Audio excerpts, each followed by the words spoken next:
পেঙেৰীৰ খাটাংপানী লালমতি গাঁৱত নিশা বনৰীয়া হাতীৰ পুনৰ উপদ্ৰৱ।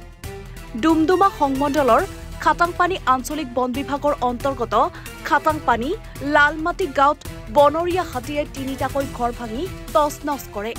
বিকিছ তাছা, মাজনী তাছা আৰু বিশ্বনাথ কৰ্মকাৰৰ ঘৰ ভাঙি তছনছ কৰে হাতীয়ে। চাউলৰ লগতে সকলো খাদ্য সামগ্ৰী বাচন বৰ্তনসমূহ ভাঙি তছনছ কৰে হাতীয়ে। প্ৰায় 3,20,000 টকা ক্ষতি হয় বুলি জানিব পৰা গৈছে।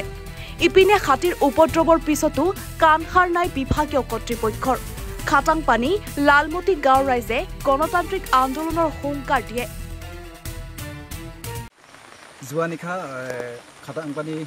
খাটাংপানী লালমাটি গাঁৱত যোৱা নিশা প্ৰায় 3টা ঘৰ হাতীয়ে ভাঙিছে আৰু আমি দেখিবলৈ পাইছোঁ কেইবাবছৰ আগৰ পৰা আমাৰ খাটাংপানী অঞ্চলত বা আমাৰ পেঙেৰী অঞ্চলত হাতীৰ উপদ্ৰৱ অতি বেছিকৈ দেখিবলৈ পোৱা গৈছে। কাৰণ আমি বাৰম্বাৰ আমি বন বিভাগত অনুৰোধ জনাইছোঁ আৰু বন বিভাগক জনাইছোঁ, তথাপিও তেওঁলোকৰ কাণসাৰ নাই। তেওঁলোকে হাতী খেদিবলৈ অহাটো দূৰৰে কথা, তেওঁলোকক যি এপ্লিকেশ্যন কৰা হয়, আজি মই ক'ব বিচাৰোঁ, মই গাঁওৰক্ষী বাহিনীৰ হিচাপে মই ক'ব বিচাৰোঁ যে আমাৰ যিখিনি এপ্লিকেশ্যন দিয়া হয় সেই এপ্লিকেশ্যনবোৰ ক'ত গৈছে, কেনেকুৱা কি চৰকাৰৰ ফালৰ পৰা আমাৰ একো তেনেকুৱা আমি ব্যৱস্থা গ্ৰহণ কৰা আমি দেখিবলৈ পোৱা নাই।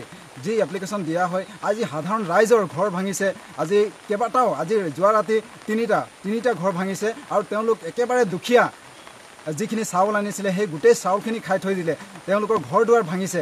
আজি বন বিভাগৰ কাণসাৰ নাই, আজি চৰকাৰৰ কোনো ধৰণৰ ব্যৱস্থা লোৱা আমি দেখিবলৈ পোৱা নাই। আৰু মই অনুৰোধ জনাব বিচাৰিছোঁ চৰকাৰ তথা বন বিভাগক, কাৰণ এইদৰে যদি আমাৰ জনসাধাৰণৰ যদি ঘৰ ভাঙি থাকে বা আমি যোৱা বছৰো কেইবাজনৰ প্ৰাণ লৈছে হাতীয়ে, গতিকে আমি বন বিভাগক তথা চৰকাৰক অনুৰোধ জনাওঁ যাতে এইটো অঞ্চলত তেওঁলোকে কিবা বিকল্প ব্যৱস্থা গ্ৰহণ কৰে, অন্যথা আমি প্ৰতিবাদী কাৰ্যসূচী ল'বলৈ বাধ্য হ'ম। কাৰণ এনেকুৱা যদি আমাৰ গোটেই নিশাটো আমি জাগি থাকিবলগীয়া হয়, সাধাৰণ ৰাইজ যদি আমি শুব নাপাওঁ, আজি কি ধৰণৰ আমাৰ চৰকাৰে কি ধৰণৰ পদক্ষেপ ল'লে এই হাতীটোৰ দ্বাৰা সাধাৰণ ৰাইজ উদ্ধাৰ পাব পাৰে। গতিকে মই অনুৰোধ জনাওঁ যাতে চৰকাৰে কিবা বিকল্প ব্যৱস্থা গ্ৰহণ কৰে, বন বিভাগে কিবা বিকল্প ব্যৱস্থা গ্ৰহণ কৰে, যাতে সাধাৰণ ৰাইজ ভালদৰে শুব পাৰিব, সাধাৰণ ৰাইজ সকাহ পাব।